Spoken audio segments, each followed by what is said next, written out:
মহানগৰীত বাল্য বিবাহৰ ঘটনা ৰঙাঘৰৰ আলহী হল কইনাৰ মাতৃ আৰু পুৰোহিত ফেচবুক প্ৰেমক বাস্তৱ ৰূপ দিবলৈ গৈ অথন্তৰ ঘটিল এহাল কিশোৰ কিশোৰীৰ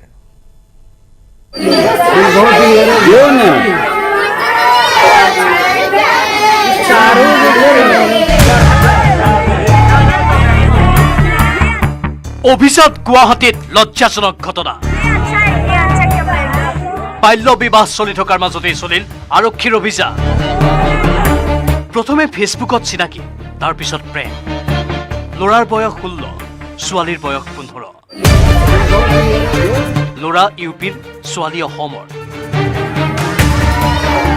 এনেদৰে আগবাঢ়িল কথাবোৰ প্ৰথমে প্ৰেমিকৰ বিবাহৰ প্ৰস্তাৱ মানি নললে ছোৱালীৰ ঘৰৰ মানুহে পিছে ছোৱালীও প্ৰেমত মজগুল তাক নাপালে মৰি যোৱাৰ ভাবুকি ঘৰৰ মানুহক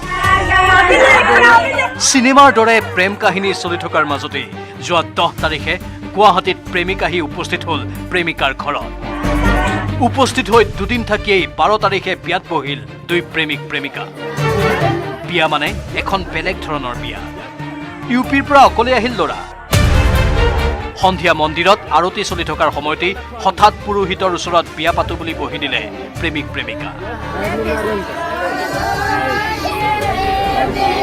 মোটা অংকৰ লোভত পুৰোহিতো হল হৈমান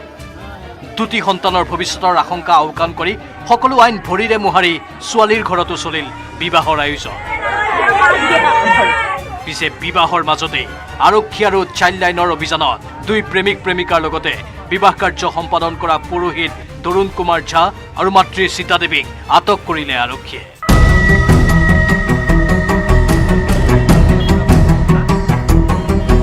ইতিমধ্যে বিবাহৰ সকলো মোবাইল ভিজুৱেল তন্নতন্নকৈ পৰীক্ষা কৰি প্ৰয়োজনত বিবাহত উপস্থিত থকা লোকক থানালৈ তলব কৰাৰ যোজা চলাইছে আৰক্ষীয়ে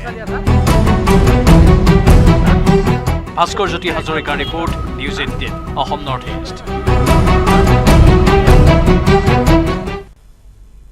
আনফালে বিয়া খাই ৰঙাঘৰলৈ যাবলগীয়া হ'ল 13 জন লোক এই ঘটনা দক্ষিণ শালমৰা থানাৰ পাতাকাটাৰ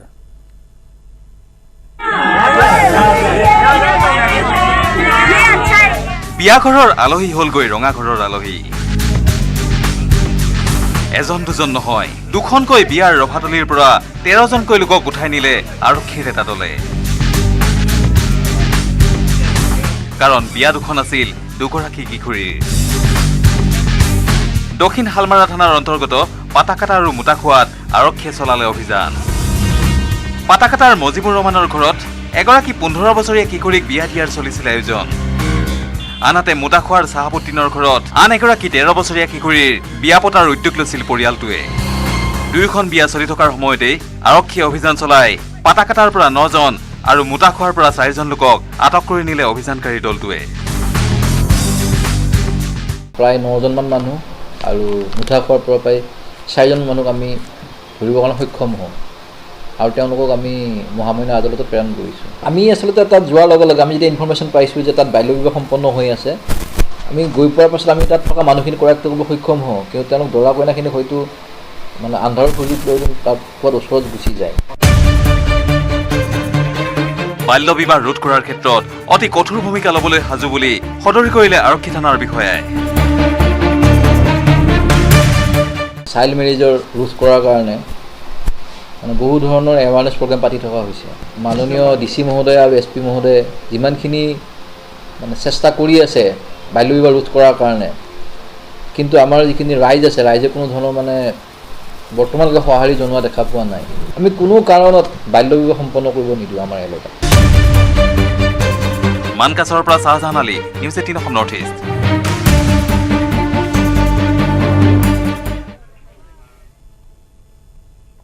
এইবাৰ হিজাবক লৈ উচ্চতম ন্যায়ালয়ৰ ৰায় বিভাজিত ৰায় উচ্চতম ন্যায়ালয়ৰ বাহাল থাকিব কৰ্ণাটক উচ্চ ন্যায়ালয়ৰ ৰায় CJI গঠন কৰিব নতুন বিচাৰপীঠ অধিক ন্যায়াধীশেৰে গঠন হ'ব বিচাৰপীঠ দুজন ন্যায়াধীশে দিলে সুকীয়া মত কৰ্ণাটক উচ্চ ন্যায়ালয়ে দিছিল হিজাব নিষিদ্ধ ৰায় আৰু তাৰ পাছতে উচ্চতম ন্যায়ালয়ে ৰায় প্ৰদান কৰিছে বিভাজিত ৰায় উচ্চতম ন্যায়ালয়ৰ বাহাল থাকিব কৰ্ণাটক উচ্চ ন্যায়ালয়ৰ ৰায় দেশৰ মুখ্য ন্যায়াধীশে গঠন কৰিব নতুন বিচাৰপীঠ অধিক ন্যায়াধীশ নিয়োগ কৰা হ'ব আৰু সেই অধিক ন্যায়াধীশেৰে গঠন হ'ব এই বিচাৰপীঠ দুজন ন্যায়াধীশে দিছে সুকীয়া নীতি কৰ্ণাটক উচ্চ ন্যায়ালয়ে হিজাব নিষিদ্ধ ৰায় প্ৰদান কৰিছিল তাৰ পাছতেই এই বিভাজিত ৰায় উচ্চতম ন্যায়ালয়ৰ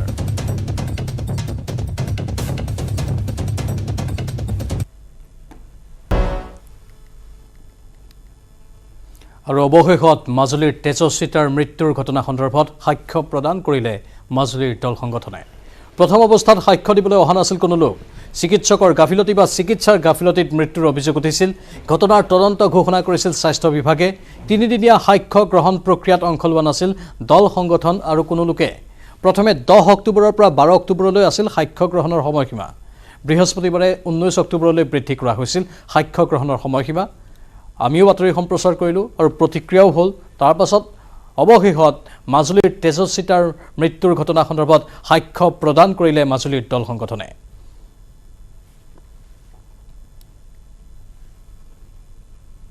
আমি এটাই কথা কওঁ যিসকলে তাত দেখিছিলে তেওঁলোক গৈ চৰকাৰ যিটো আহ্বান জনাইছে তেওঁলোকে তাত স্বাক্ষৰ কৰক আমি পৰিয়ালবৰ্গৰ হৈ সকলোৱে অনুৰোধ কৰিছোঁ তেওঁলোকে যদি যে এইটো আমাক সহায় নকৰে তেতিয়াহ'লে আমি পৰিয়ালবৰ্গই বহুত দুখ পাম আৰু আমি পৰিয়ালবৰ্গই আমি এটাই বিচাৰিছোঁ আমাক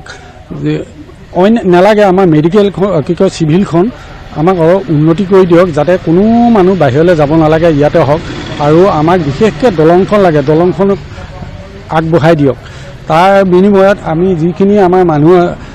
চকুৱে দেখিছে বা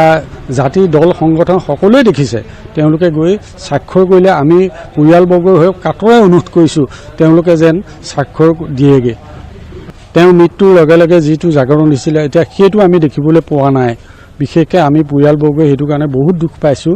যে কালি কোনো এজন গৈ তাত স্বাক্ষৰ নকৰিলে পৰিয়ালবৰ্গই এইটো দুখ পাইছোঁ যে সকলো ওলাই আহক সকলোৱে স্বাক্ষৰ কৰক তেতিয়াহে আমাৰ নিজৰ মাজুলীখন উন্নতি হ'ব স্বাস্থ্যখণ্ড উন্নতি হ'ব যদি তেওঁলোক ওলাই নাহে তেতিয়াহ'লে কি হ'ব আমাৰ আগৰ নিচিনা যি স্বাস্থ্যখণ্ড আছে তেনেকেই থাকিব সকলোকে কৈছোঁ সকলোকে আমি অনুৰোধ কৰিছোঁ যি দেখিছে সকলো আহি তাত স্বাক্ষৰ কৰক বৰ্তমান আমাৰ সতীৰ্থ সাংবাদিক ভাস্কৰ জ্যোতি কটকী লাইভত আছে মাজুলীৰ পৰা ভাস্কৰ অত্যন্ত পৰিতাপৰ কথা কালিও আমি বাতৰি সম্প্ৰচাৰ কৰিছিলোঁ যে চিকিৎসাৰ গাফিলতিৰ কথা কোনো লোকে সাক্ষ্য প্ৰদান কৰিবলৈ আনুষ্ঠানিক ৰূপত যোৱা নাছিল কাৰ্যালয়ত চৰকাৰী কাৰ্যালয়ত উপায়ুক্তৰ কাৰ্যালয়ত আজি অৱশ্যে গ'ল কোন গ'ল কেনেধৰণে সাক্ষ্য প্ৰদান কৰিলে কি তথ্য আছে আপোনাৰ লগত নিশ্চিতভাৱে প্ৰাঞ্জল শিশু শিল্পী তেজস্বিতা বৰুৱাৰ শ্ৰী শ্ৰী পীতাম্বৰদেৱ গোস্বামী জিলা চিকিৎসালয়ত আকস্মিক মৃত্যু হোৱাৰ পাছতে দণ্ডাধীশ পৰ্যায়ৰ যি তদন্ত ঘোষণা কৰিছিলে প্ৰথম পৰ্যায়ৰ ৰাজহুৱা সাক্ষীৰ বাবে যোৱা 10 তাৰিখৰ পৰা 12 তাৰিখলৈকে মুঠ 3 দিন সময়সীমা বান্ধি দিয়া হৈছিলে আৰু এই সময়ত কিন্তু কোনো লোক বা দল সংগঠন সেই বিষয়ে তেজস্বিতাৰ মৃত্যু সম্পৰ্কত সাক্ষ্য প্ৰদান কৰিবলৈ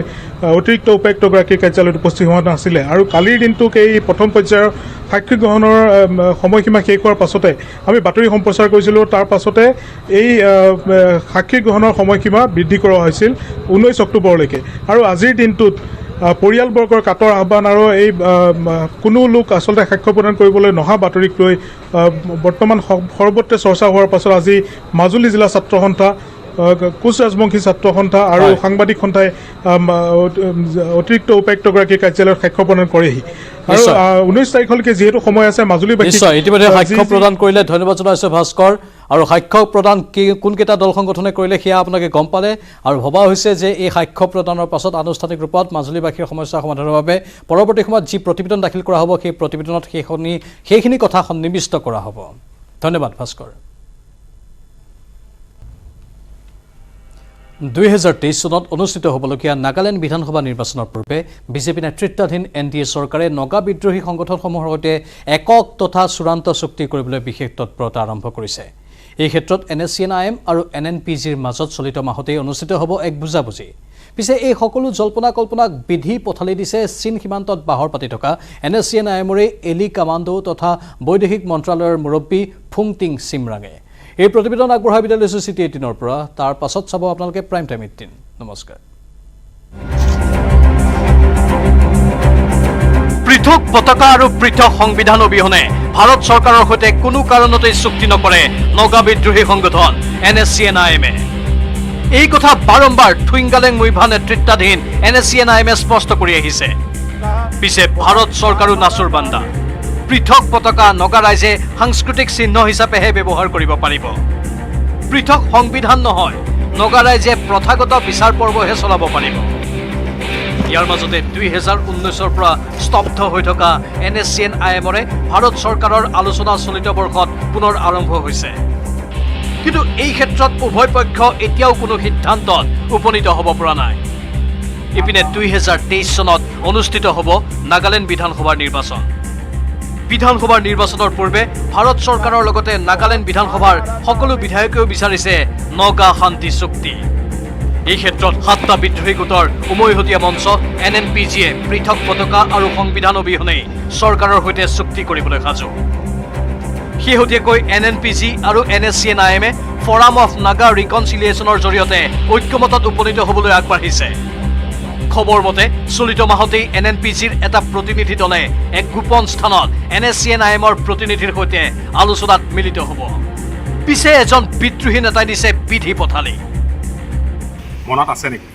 ফুংটিং চিমৰাং? সেইগৰাকী ফুংটিং চিমৰাং যিগৰাকী NSCNৰ নাগা আৰ্মীৰ সেনাপ্ৰধান আছিল। সেইগৰাকী 2019 অক্টোবৰত কেম্প হেব্ৰন ত্যাগ কৰি ওলাই গৈছিল চীনৰ অভিমুখে। লগত আছিল প্ৰায় 3000তকৈও অধিক সশস্ত্ৰ নেতা কেডাৰ। এইজনেই ফুংটিং চিমৰাং,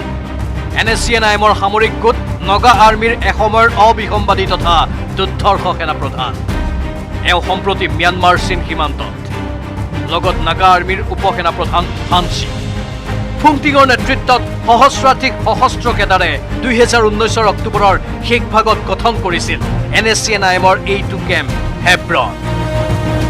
মূলতঃ চীনৰ সহায়ত পুনৰ স্তব্ধপ্ৰায় হৈ পৰাশস্ত্ৰ বিদ্ৰোহক শক্তিশালী কৰিবলৈ কেম্প হেব্ৰন ত্যাগ কৰা ফুংটিঙৰ দলটোৱে ভাৰত চৰকাৰৰ সৈতে সাৰ্বভৌম স্বাধীন নাগালিমৰ অবিহনে চুক্তি কৰিবলৈ নাৰাজ।